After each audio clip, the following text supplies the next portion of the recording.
Shalom, Bapak Ibu, sahabat anggota PKLU dimanapun berada.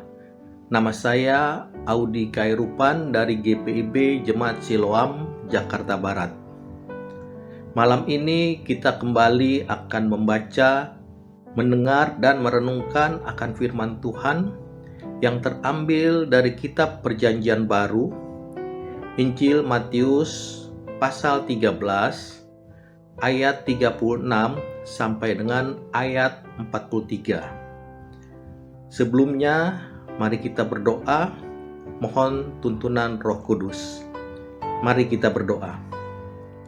Tuhan Allah Bapa kami di surga, kami ucap syukur untuk kasih karunia Tuhan yang nyata dalam kehidupan kami sepanjang hari ini. Sehingga malam hari ini kami kembali Tuhan layakkan untuk membaca, mendengar dan merenungkan akan firman Tuhan. Tuntun kami dengan Roh-Mu yang kudus, agar kami mengerti akan kehendak Tuhan melalui firman yang kami baca. Pakai kami menjadi alat di tangan Tuhan untuk dapat melakukan firman Tuhan di dalam seluruh kehidupan kami, menjadi berkat bagi banyak orang. Demi Yesus Kristus, Tuhan dan Juru Selamat kami yang hidup, kami berdoa. Amin. Pembacaan dari kitab Perjanjian Baru, Injil Matius pasal 13 ayat 36 sampai 43 yang demikian. Maka Yesus pun meninggalkan orang banyak itu lalu pulang. Murid-muridnya datang dan berkata kepadanya, "Jelaskanlah kepada kami perumpamaan tentang ladang di ladang itu." Ia menjawab, katanya, "Orang yang menaburkan benih baik ialah Anak Manusia. Ladang ialah dunia.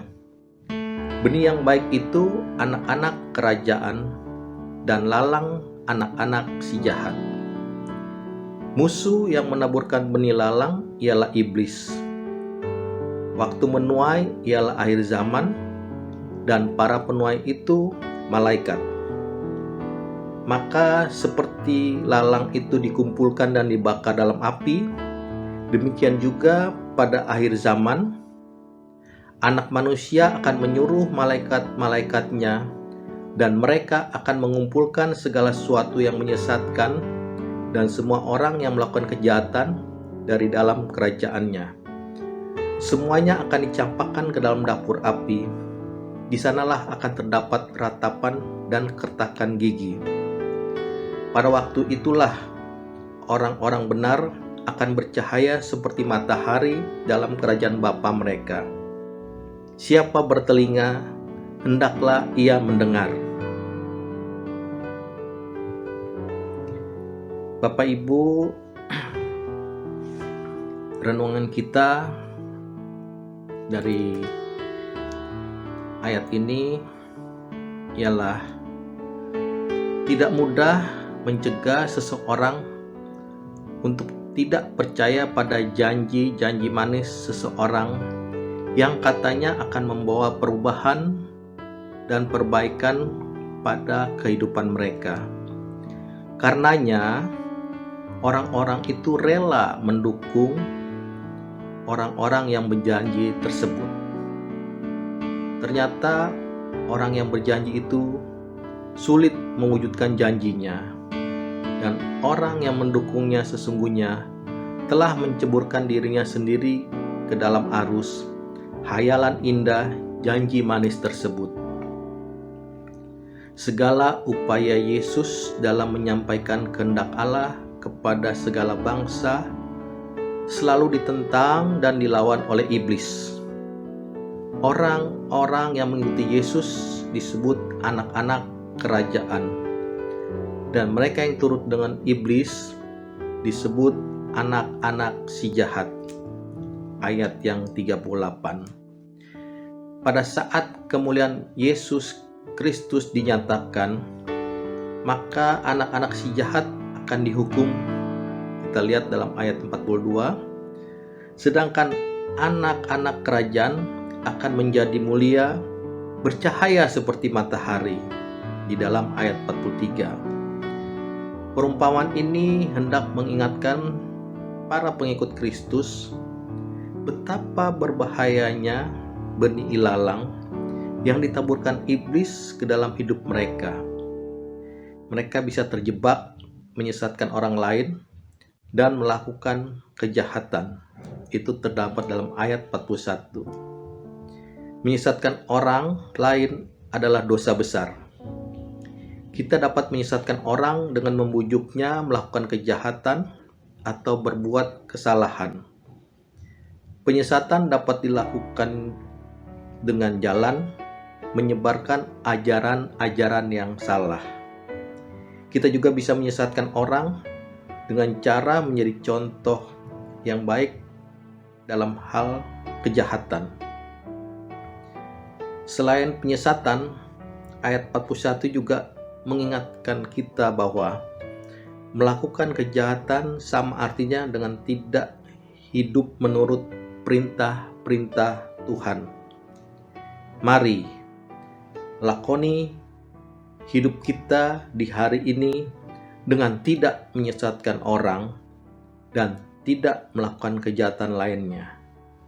Kita pasti dapat melakukannya.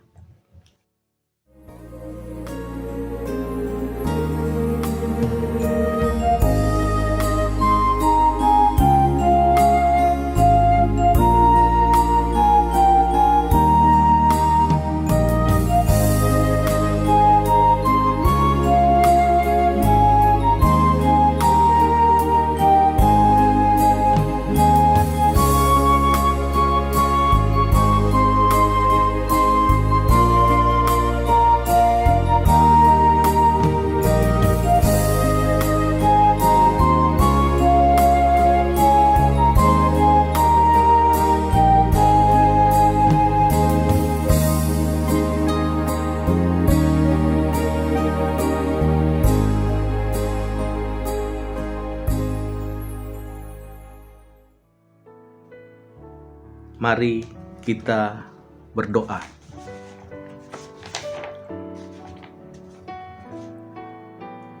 Bapa kami yang bertahta di dalam kerajaan surga, kami ucap syukur untuk firman Tuhan yang sudah kami baca, dengar, dan renungkan. Kiranya Roh Kudus menolong kami agar kehidupan kami dapat merasakan orang lain dekat kepadamu. Kami berdoa untuk seluruh sahabat anggota PKLU dimanapun berada. Tuhan berkati dan sertai di dalam seluruh kehidupan yang ada.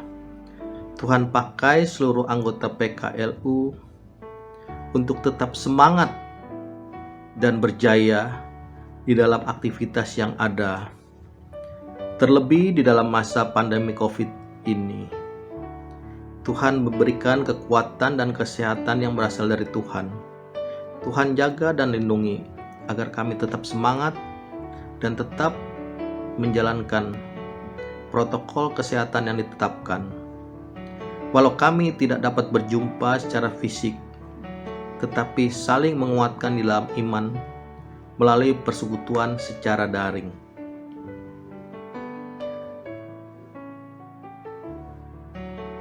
Kami berdoa untuk anggota PKLU dalam sakit dan kelemahan tubuh.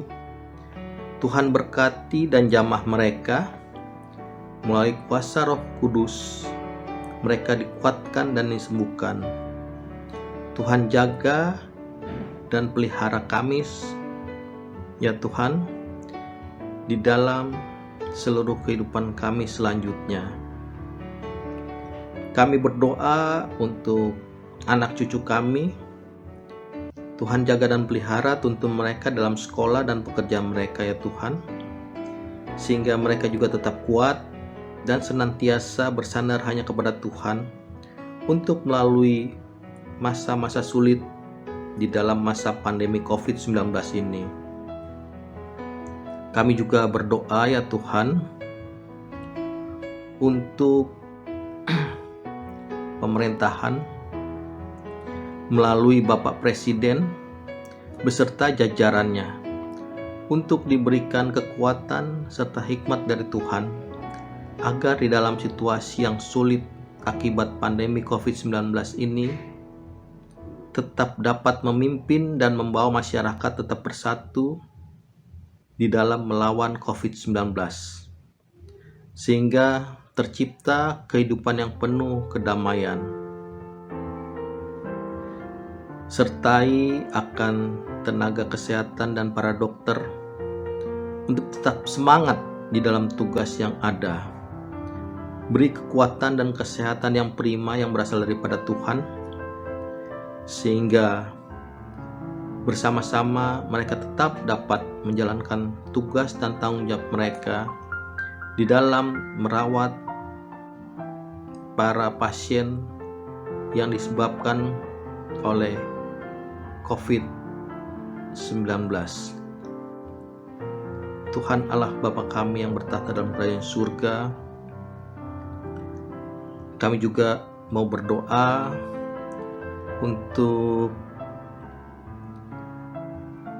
anggota PKLU yang masih aktif di dalam tugas dan pekerjaan mereka. Tuhan pimpin mereka dan Roh-Mu yang kudus. Tuhan pakai mereka dan sungguh agar mereka boleh menjadi alat di tangan Tuhan untuk menjadi berkat bagi banyak orang. Dan biarlah Tuhan melalui tugas dan tanggung jawab mereka banyak jiwa boleh diselamatkan, dan biarlah Tuhan selalu menopang akan kehidupan mereka. Bapa dalam surga, kami berdoa pada malam hari ini ya Tuhan, kiranya Tuhan jaga dan pelihara kami sepanjang malam ini, sehingga esok hari kami boleh kembali bangun dengan satu kesegaran dan kekuatan baru dengan nafas hidup yang Tuhan berikan, sehingga kami boleh kembali beraktivitas di dalam tugas dan tanggung jawab kami, baik di dalam pekerjaan maupun di dalam pelayanan, di dalam sebagai anggota PKLU. Inilah doa kami ya Tuhan, yang kami panjatkan di dalam nama Tuhan Yesus Kristus, yang adalah Juru Selamat kami yang hidup. Amin. Demikian firman Tuhan malam ini. Kiranya berkat Tuhan senantiasa menyertai akan seluruh kehidupan kita. Shalom. Pelayanan.